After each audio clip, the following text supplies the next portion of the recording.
love yourself. Ayusin mo talaga lahat sa'yo. Ayusin mo, imagine mo na yung sarili mo ang pinaka-paborito mong tao sa lahat. Kung hindi tungkol sa'yo, hindi nag-i-exist. Kung wala sa... Pag humarap ka sa salamin at wala... kung sino lang nandun sa harap ng salamin mo, yun lang yung importante ngayon. Pag wala dun sa salamin, hindi na importante. Yung sarili mo yun ang pinaka-paborito mong tao ngayon talaga. So ngayon, kung may paborito kang tao, anong gagawin mo, diba? I-spoiled mo ngayon siya. Ayusin mo lahat sa kanya. Like, ayusin mo talaga mula buhok niya hanggang paa niya, aayusin mo. So ngayon, tumingin ka sa salamin ngayon, tingnan mo yung sarili mo, kung ano ang kulang sa'yo. Ayusin mo yung buhok mo, diba dapat laging bagong gupit ka, basta slick hair or no hair, yun lang ang tatandaan mo. Pati yung, kahit yung bibig mo, yung iba sa inyo, ang babao ng hininga nyo eh, hindi nyo tinutoothbrushan yung sarili nyo. Wala, yun nga yun, hindi nyo love yung sarili nyo, hindi nyo ganong tinutoothbrushan. So, yun, dapat nagtutoothbrush kayo. Kung may mga butas yung ngipin mo, paayos mo na yan. Tapos, yung forma mo, ayusin mo yung forma mo. Dapat hindi ka baduy. Huwag ka rin magsusuot ng peke. Kasi kung love mo nga yung sarili mo, hindi ka magsusuot ng peke. Huwag kang magsusuot ng kupas, hindi butas-butas. Kailangan mabaho ka rin palagi. Iba sa inyo, mabaho kayo. Hindi nyo naaamoy yung mga sarili nyo eh. Kasi ganun nga kayo kawalang pakialam eh. Sapatos mo din, dapat hindi baduy at malinis yung sapatos mo. Hindi importante na mahal yung mga suot mo, di ba? Basta presentable lang, malinis, hindi baduy, hindi peke. Yun lang importante doon. So hindi lang to panglabas na anyo. Pati yung brain mo din. Diba yung iba sa inyo, inayaan nyo na, may brain kayo pero wala kayong nilagay.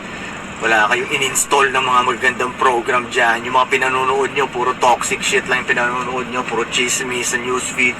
Ganun lang, hinahayaan yung pumasok. Hindi dapat ganun. Okay? Dapat healthy rin yung ganito mo. So, katawan mo din, kailangan, alagaan mo din yung katawan mo. Di ba, pag hinahayaan mo lang yung sarili mo, nilulunod mo sa bisyo yung sarili mo, yun, hindi mo mahal yung katawan mo. Hinahayaan mo lang, pinapatay mo yung katawan mo eh. Kung ano lang kinakain mo, pinapatay mo yung katawan mo. So, hindi mo paborito talaga sarili mo. Hindi mo love yung sarili mo. Okay? Kaya nababad trip sa'yo yung mga game gods. Kasi nakikita nilang hindi mo mahal sarili mo eh. Right? So, ayusin mo talaga lahat. Okay? Mula sa katawan mo, forma mo, pati yung setup ng buhay mo, yung paligid mo. Kaya yung mga group of friends mo, kung puro losers yung group of friends mo, kailangan mo ngayon medyo iangat yung quality ng group of friends mo. Yung mga lugar na tinatambayan mo, yung mga ano pa ba, kahit na yung kwarto mo eh, yung kwarto mo ang dumi-dumi, paano ka gagawa ng kingdom, di ba? Kung yung kwarto mo hindi mo maasikaso, paano ka mag-i-invite ng babae sa mundo mo kung yung mundo mo magulo? So yung maliliit na setup pa lang, yung maliliit na bagay, malaking tulong na yung kwarto mo, malinis yung kwarto mo. Ngayon kung nakikita na ka pa rin sa magulang mo, okay, gawin mo na ng paraan yon. Kahit room for rent lang, walang problema, kahit maliit na room for rent. Importante lang naman yan, nag-i-improve ka eh.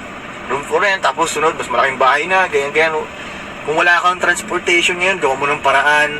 Alam mo yun, may motor ka, or pwedeng rumekta ka na sa kotse, mas maganda yon. Pero hindi ibig ko sabihin na kailangan maging malupit ka muna bago mo simulan tong game na to ha. Hindi, kasi nung hindi ko pa naman gaanong naayos yung mga shit ko, napipili na agad ako. Bakit? Kasi, ang importante lang naman dito, focus ka lang dun sa pag-aayos ng shit mo. Ngayon, pag naka-focus ka lang sa sarili mo, nawawala yung vibe na, nawawala yung energy na parang kailangan mo yung ibang tao. Doon natutuyo yung mga babae. Ang importante lang naman, mahalin mo yung sarili mo. Pag mahal mo yung sarili mo, mayroon siyang malalabas na energy sa'yo eh, na mararamdaman by nature yan ng mga babae na wala kang pakialam sa kanila.